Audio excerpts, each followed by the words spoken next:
Góðan daginn. Góðan daginn. Hvað er Björn? Ég veit það ekki. Ok, kíkjum þangað. Veistu hvað, ég hringi í lögguna. Ok. 1, 2.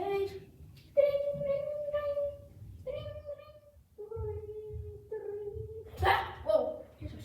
Halló, hver er þetta? Já, dýragarðurinn. Ha? Slapp Björn úr dýragarðinum? Wow. Ha? Já, ég kem strax. Bless, bye, bless. Drífa sig.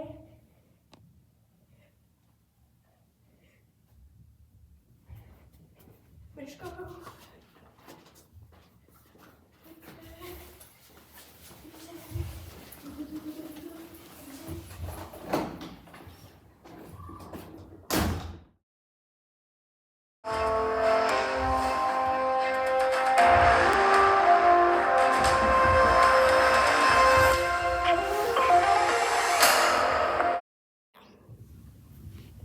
Komið sæl og góðan daginn. Helstu fréttum í dag er Björn sem slapp út úr dýragarðinum á höfuðborgarsvæðinu. Enginn veit hvernig eða hvenær hann komst út, en starfsmenn í dýragarðinum halda að hann hafi sloppið eftir miðnætti. Nú tökum við viðtal við fólk sem hafa komið auga á þennan stórhættulega björn. Hér komið hann Pál Ólafsson sem segist hafa séð þennan björn á leið vinna. Hvað segist þú? Já, ég sá þann stórhættulega björn koma fram hjá mér þegar ég var á leiðinni í vinnuna og ég var skíthræddur. Já, það er það sem ég vil segja og ég krefst þess að dýragarðurinn beri ábyrgð á björnunum. Skilurðu það, dýragarður? Maður er kaffibollum hérna núna. Já, þá er það komið og við förum yfir og tölum við næstu mannesku. Hér komið með hana Emilíu Gómez sem segist líka að séð þennan björn í morgun. Hvað segir þú? Ég fór út í neglustofuna mína og ég sá eitthvað björn í götunni og verður sjáðu með björnum. Já, og svo því þetta var svo horfinn og skeri og ég var bara sjokkja fyrir björn í götunni.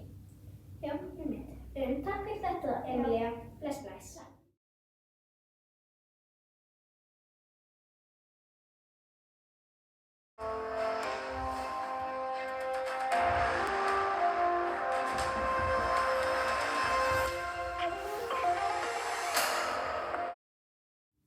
Komið sæl og góðan daginn.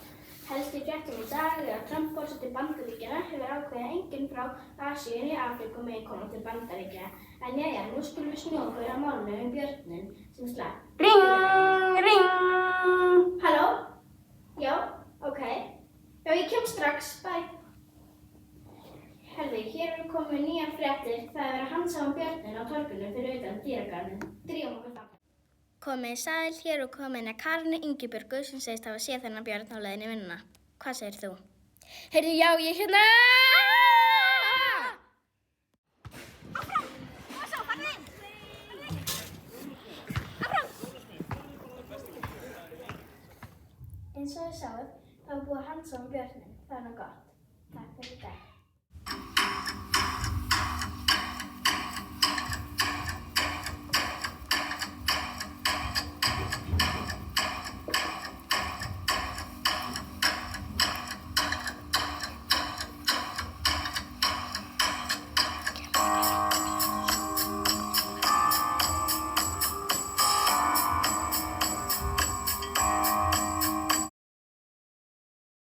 Takk fyrir að horfa!